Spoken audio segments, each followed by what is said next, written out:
عالمی مرکز نظامالدین بنگلے والی مسجد میں آخر ہوا کیا مولانا الیاس صاحب رحمت اللہ علیہ کے خاندان کو مٹانے کی کوئی مہم چل رہی ہے؟ یہ تمنا رکھنے والے اپنی کوشش میں کبھی کامیاب نہیں ہو سکیں گے۔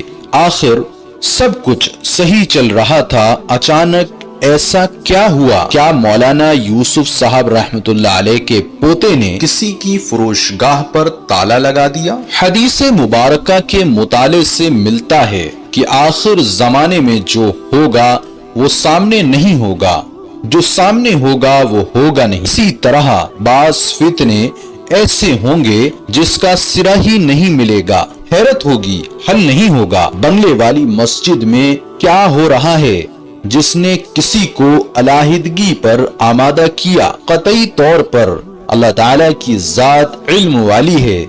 ہماری نگاہ یہ بتا رہی ہے کہ مغربی یو پی کا اجتماع تھا، بنگلے والی مسجد سے قافلہ رواں ہو رہا ہے۔ اچانک مولانا محمد سعد صاحب نے سواریوں کے بارے میں حکم دے دیا۔ اتنی زیادہ سواریاں، سب کی الگ الگ، یہ بات غلط۔ حضرت مولانا عمر صاحب رحمت اللہ علیہ کی علیحدہ سواری ختم، مولانا احمد لاٹ صاحب کی علیحدہ سواری ختم۔ پڑوس ملک کا اجتماع تھا، ریل گاڑی دستیاب تھی، ہوائی جہاز کا سفر منسوخ، سب ریل گاڑی پر، وہ بھی بغیر ریزرویشن والی پر سوار پڑوس ملک پہنچے۔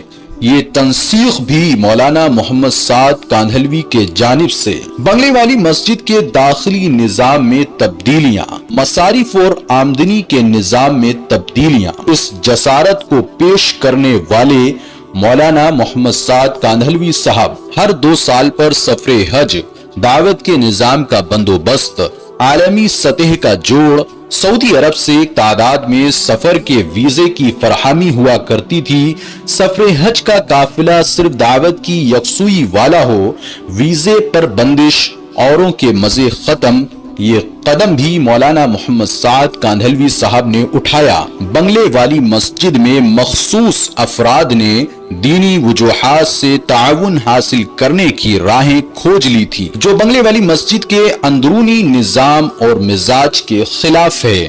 اس عمل پر پابندی عائد کرنے والا محسود زمانہ حضرت مولانا سعد کاندھلوی صاحب ذی مجدہم دعوتی ضرورتوں کو پورا کرنے کے لیے مختلف ملکوں سے بنگلے والی مسجد سے جماعت کی طلبی، عمومی اور خصوصی، اس نظام میں پورے ملک کو، تمام صوبوں کو، تمام پرانوں کو یکساں درجے کی ذمہ داری پر ڈالنا، مخصوص طبقے کا اختیار مٹانا، اس ترتیب کو قائم کرنے والے مولانا محمد سعد کاندھلوی دعوت کے سفر خود کے خرچے پر ہوں، ملک کے اجتماعات اور جوڑ میں جانے والے اپنے مصارف اٹھائیں، اس رغبت کو پیدا کرنے والے مولانا محمد سعد کاندھلوی بنگلے والی مسجد میں مذاکرہ، دینی گفتگو کرنے والے گرفت کے دائرے میں ہوئے۔ یہ نہیں یہ کہو اس چابک نے رفتار پر ضرب لگائی تو مولانا محمد سعد کاندھلوی نظر آئے۔ یہ تو چند مثالیں ہیں،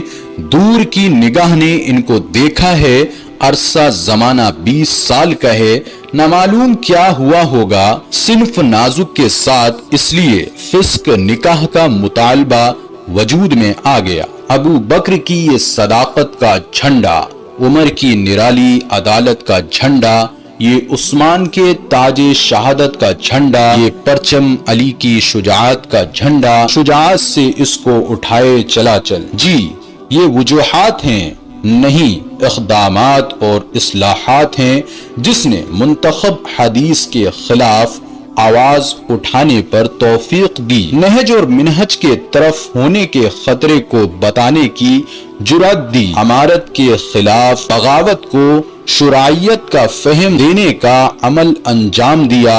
جی ہاں یہ ہو رہا تھا، قرآن علیحدہ ہو گئے، مقیم مسجد علیحدہ ہو گئے، ٹھیک ہے، کیا اللہ تعالیٰ بھی علیحدہ ہو گئے؟ مولانا کے ساتھ چلا چل، قدم آگے آگے بڑھائے چلا چل، شجاعت سے اس کو اٹھائے چلا چل، صحابہ کا پرچم اٹھائے چلا چل۔